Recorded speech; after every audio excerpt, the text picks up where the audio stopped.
Assalamualaikum warahmatullahi wabarakatuh. Waalaikumsalam warahmatullahi wabarakatuh. Apa kabar teman-teman? Baik. Alhamdulillah baik ya. Sepertinya tadi kurang semangat nih jawabnya, apa belum sarapan kali ya? Iya. Belum. Baik, saya ulangin ya. Saya dengar kalau siswa-siswa di SMP 160 itu dikenal dengan semangatnya. Jadi nanti ketika saya bertanya apa kabar, teman-teman menjawab luar biasa sambil tangannya dikepalkan. Apakah dapat dipahami? Oke, baik. Ulangi ya. Apa kabar rekan-rekan semuanya? Luar biasa. Oke, ini baru namanya siswa-siswi SMP 160 ya.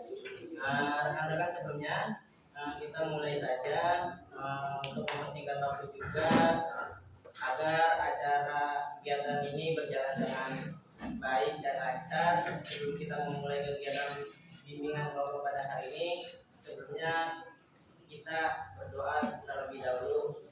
Berdoa menurut agama dan kepercayaan masing-masing. Berdoa dimulai.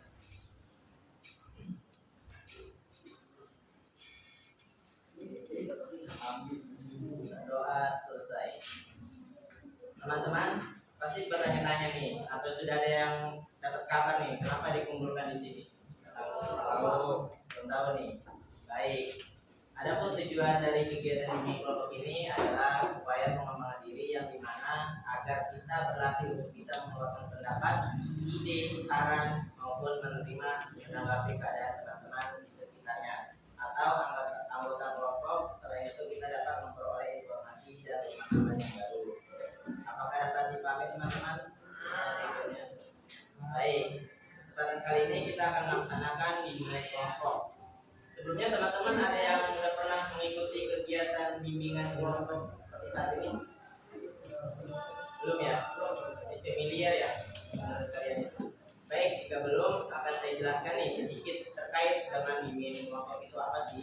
Jadi bimbingan kelompok itu adalah salah satu jenis layanan bimbingan dan konseling yang terdiri dari sejumlah orang atau beberapa orang dengan memanfaatkan dinamika kelompok untuk mendapatkan informasi dan pemahaman baru dari topik yang akan dibahas. Apakah teman-teman sudah dapat memahaminya? Sudah. Baik. Nah, cara pelaksanaan kegiatannya ini seperti sekarang ini, di mana saya sebagai pemimpin kelompok dan teman-teman sebagai anggota kelompok dengan duduk kita yang melingkar atau setengah melingkar saat ini. Menurut teman-teman, mengapa sih kita duduk melingkar atau setengah lingkaran seperti ini? Ada yang tahu? Ada yang tahu ya? Ada yang? Oke, baik. Berhubung ada yang tahu, saya akan menjelaskan kenapa sih kita duduk melingkar ini. Karena agar kita lebih mudah untuk berdiskusi, pertama. Kedua, agar mudah menyampaikan pendapat dan juga agar saling kenal satu sama lain tanpa adanya jarak ataupun penghalang. Dapat dipahami teman-teman tentang duduk kita melingkar ini? Oke, dalam bimbingan kelompok ini ada hal-hal yang perlu diperhatikan. Nanti ketika berdiskusi terkait suatu hal dengan topik yang akan kita diskusikan, silakan teman-teman sampaikan secara sukarela. Jadi nanti tidak perlu saya tunjuk atau saya paksa. Jadi sampaikanlah secara sukarela. Namun apabila dalam pelaksanaan ini ada hal-hal yang sifatnya pribadi, sekiranya kita perlu merahasiakannya. Kita tidak boleh menyampaikan hal tersebut kepada siapapun kecuali atas izin anggota kelompok. Dan nanti ketika teman-teman menyampaikan pendapat atau saat bertanya, tidak berebutan. Teman-teman menyampaikan apa yang ingin disampaikan, dan nanti ketika berbicara, teman-teman menggunakan bahasa yang sopan dan tidak menyinggung perasaan teman satu sama lainnya. Dan nanti teman-teman tidak boleh memotong pembicaraan saat teman yang sedang berbicara. Kita dengarkan terlebih dahulu, setelah itu kita boleh merespon. Apakah dapat dipahami teman-teman tentang pelaksanaannya? Baik. Teman-teman, kita di sini belum mengenal nih nama kita satu sama lain. Maka dari itu kita berkenalan terlebih dahulu ya, agar kita bisa mengenal satu sama lain. Apakah bisa dimulai? Baik. Perkenalan dimulai dari saya dulu, nanti dilanjutkan dari sebelah kanan saya. Baik. Perkenalkan, nama saya Jadi Mas Prasetyo, biasa dipanggil Jihad. Hobi saya bermain bola. Nanti sebutkan nama dan hobi.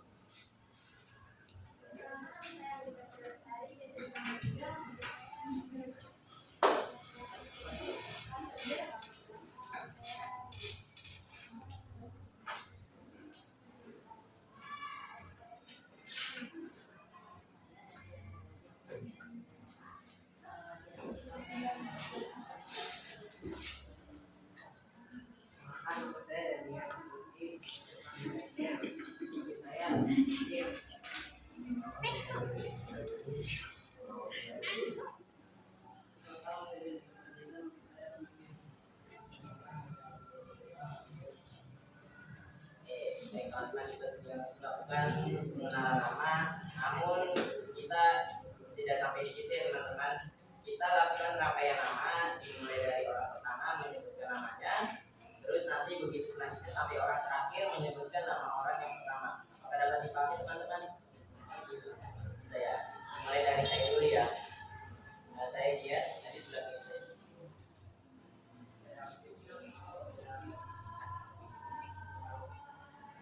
Sebutkan nama sebelumnya. Yang orang pertama kan.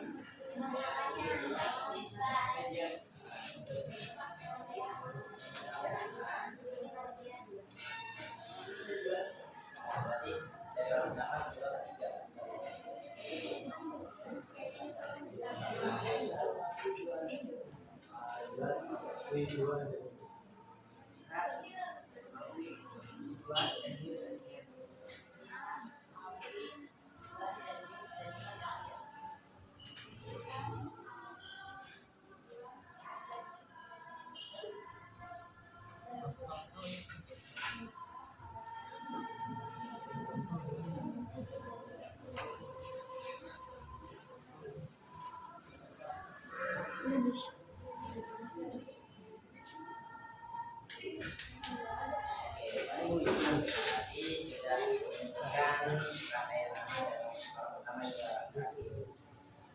Baik teman-teman, di sini saya ingatkan kembali nanti dalam proses diminum ini tidak usah malu, tidak usah sungkan, tidak usah saling kenal sama lain.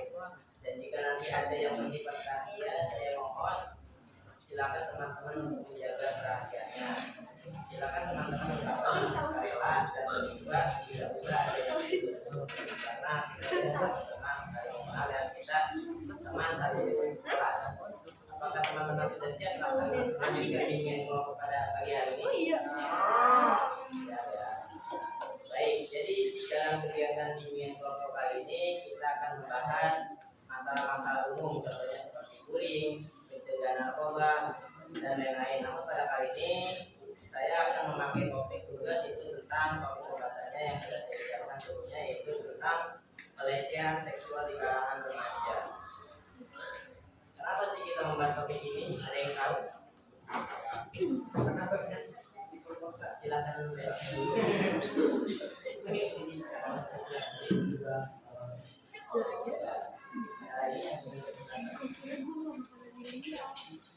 Tentang topik yang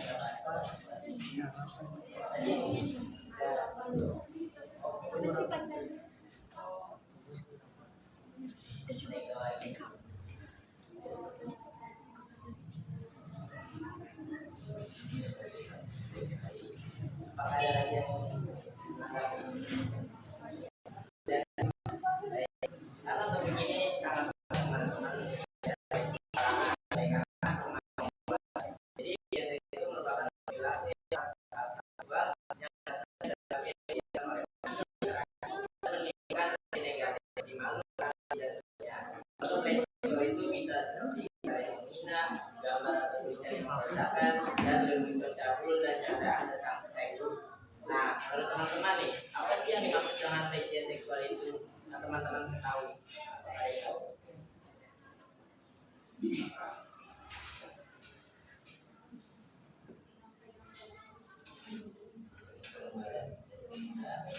Ada lagi?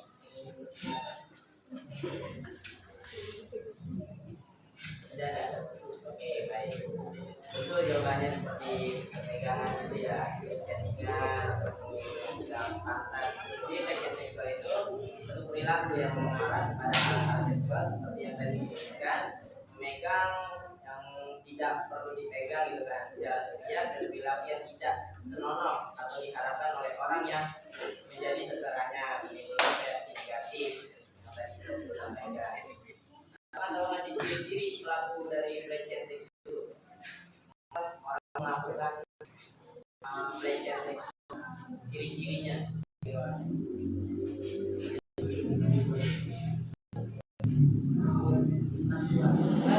baik. Nah, betul seperti teman-teman yang sudah sampaikan, orang-orang yang seperti itu ciri-cirinya itu yang pertama menikah dengan pria yang memiliki status sosial yang tinggi, terus berusia muda, terus punya banyak pasangan seksual, mengkonsumsi minuman beralkohol atau obat-obatan terlarang, pernah mengalami pelecehan seksual dan berprofesi sebagai pekerja seks komersial. Nah, terus selanjutnya ada dampak nih, teman-teman pasti sudah tahu tentang dampak dari pelecehan seksual ini.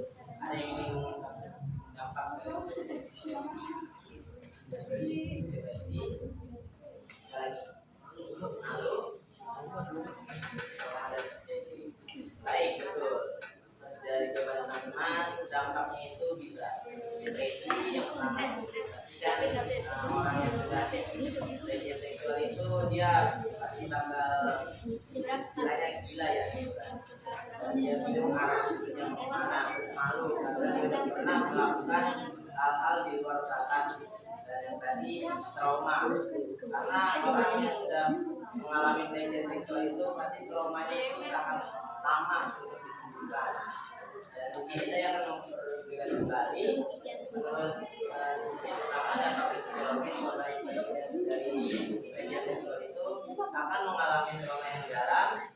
Selain itu stres yang dialami korban dan kondisi perkembangan otaknya. Yang kedua, dampak fisik. Kekerasan pelecehan seksual dapat merupakan faktor utama penularan penyakit menular seksual atau PMS.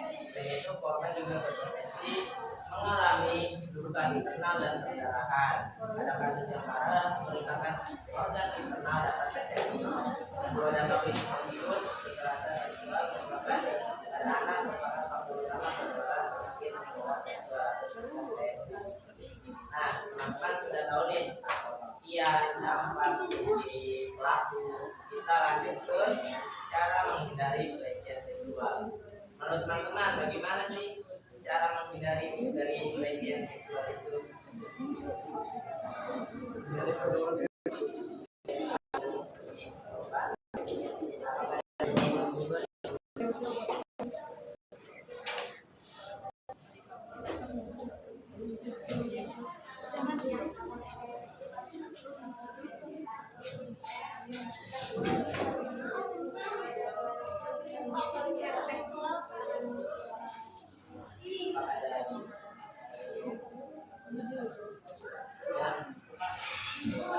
Oke, baik. Teman-teman sudah cukup baik ya, sudah cukup biasa. Yang memang kita itu yang pertama harus menjadi bijak. Karena bagaimanapun yang bisa melindungi kita itu ya diri kita, bukan siapapun. Dimanapun kita berada, di rumah, sekolah, atau lingkungan sekitar, kita harus menjaga diri dengan baik. Terus yang kedua, itu tadi berpakaian yang tepat. Karena orang di luar sana kita nggak tahu akal busuknya itu seperti apa gitu kan.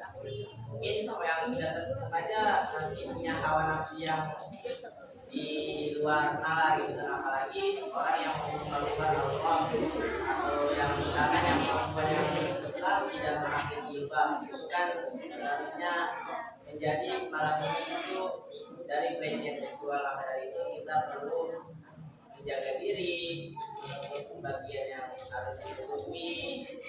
Terus yang ketiga, hindari orang-orang dari situ. Nah, di sini saya akan mempertegas peran orang tua atau guru BK atau konselor dan masyarakat dalam menangani pelecehan seksual. Dari peran orang tua dulu nih, orang tua kita memiliki peran krusial dalam mencegah dan menangani pelecehan seksual pada anak. Terus membangun komunikasi terbuka, saling percaya dengan anak, ciptakan suasana di mana anak merasa nyaman untuk bercerita tentang apapun, termasuk pengalaman yang mereka anggap tidak menyenangkan, dan mengajarkan kepada anak tentang pendidikan seksual, memberikan edukasi tentang bagian tubuh yang private, sentuhan yang baik dan buruk, serta bagaimana merespon jika mereka merasa tidak nyaman disentuh. Terus bagi yang peran guru atau guru BK atau konselor di sekolah ini, cara mencegahnya memiliki peran penting dalam membantu korban pelecehan seksual di sekolah. Yang pertama itu memberikan dukungan emosional dan psikologis kepada korban. Yang kedua, memberikan edukasi tentang pelecehan seksual, jelaskan kepada korban tentang hak-hak mereka dan bagaimana cara mereka melindungi diri dari pelecehan seksual di masa depan, dan membantu korban untuk kembali ke sekolah dan beraktivitas seperti biasa. Satu korban atau murid untuk beradaptasi dengan situasi baru dan kembali menjalani kehidupan normal. Terus peran masyarakat di dalam menangani pelecehan seksual yang pertama melakukan edukasi tentang pelecehan seksual, lalu untuk meningkatkan kesadaran masyarakat tentang bahaya pelecehan seksual dan bagaimana cara mencegahnya, menciptakan lingkungan yang aman dan ramah bagi anak-anak, dan mendukung korban pelecehan seksual. Jadi sini berikan dukungan emosional dan psikologis kepada korban dan bantu mereka untuk mendapatkan keadilan. Apakah dapat dipahami teman-teman tentang peran BK, orang tua dan masyarakat? Baik teman-teman, di sini kita sudah akhir gitu kan bahasan kita kali ini. Kita lakukan komitmen dulu nih kepada teman-teman agar bisa untuk menjaga diri, dimulai dari sebelah kanan saya. Komitmennya suara.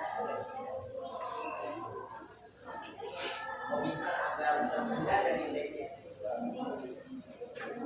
Kayak menjaga diri sendiri, tetap mencoba.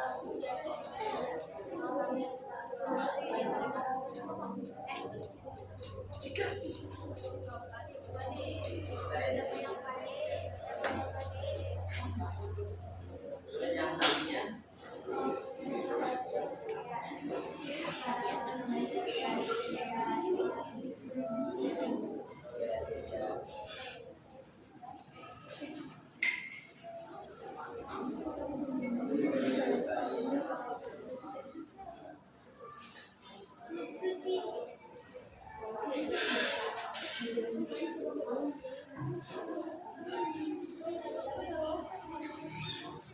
sakitnya.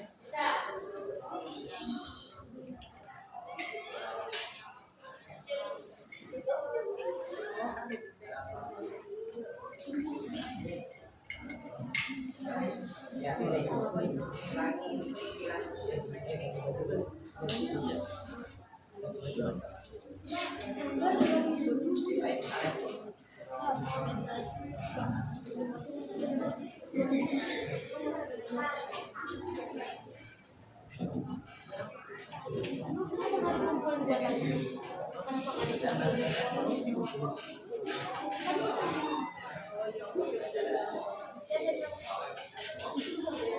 Teman-teman sudah berkomitmen ya. Saya harap komitmen ini teman-teman bukan hanya diucapkan, namun teman-teman lakukan dalam kehidupan teman-teman masing-masing. Nah teman-teman, sedikit nih, saya ada speaking dari sesi topik efektivitas. Namun pada kali ini kita lakukan 2 sesi ya. Jadi saya meminta 1 orang sebagai peserta, yang 1 orang yang memberikan clue. Jadi bukan jawaban ya, kayak clue misalkan apa gitu. Nah, siapa teman-teman yang ingin mau mencoba? Gue lagi mana? Yang aku ini lumayan gitu. Gue lagi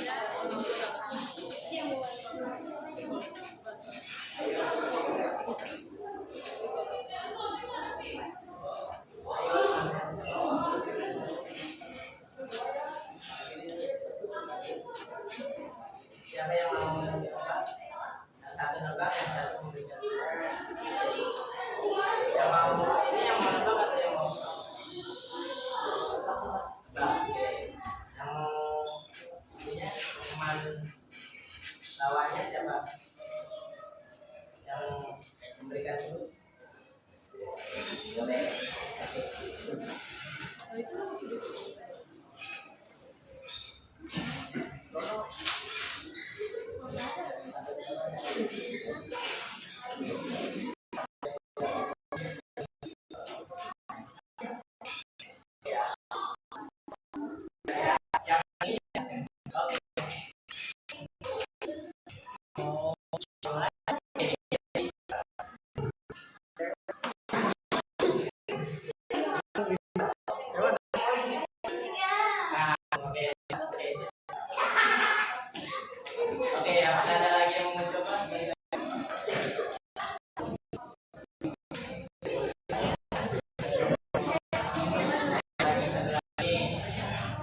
Oke ya, siap ya.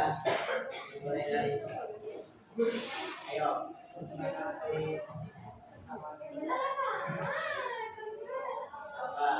Nah, sudah. Oke, terima kasih teman-teman. Nanti sudah di Nah, selanjutnya pesan dan pesan nih. Saya meminta perwakilan dari teman-teman 2 orang untuk mengumpulkan pesan dan pesan Jahat tuh kamu. dari tokoh pagi hari ini. Yang ingin bersedia pesan dari dengan ini apa sih? Sudah didapatkan. Ada yang mau mengungkapkan pesan dan pesannya? Masnya boleh. Pesannya apa? Pesannya apa?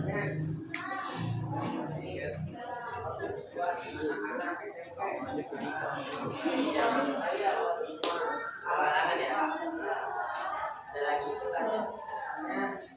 Semoga kita bisa mengurangi hawa nafsu dan pelecehan seksual. Ada lagi yang ingin mengungkapkan? Boleh dari ceweknya, dari ayo, tidak ada kesempatan ya, kita rela. Dari cowoknya boleh ada pesannya.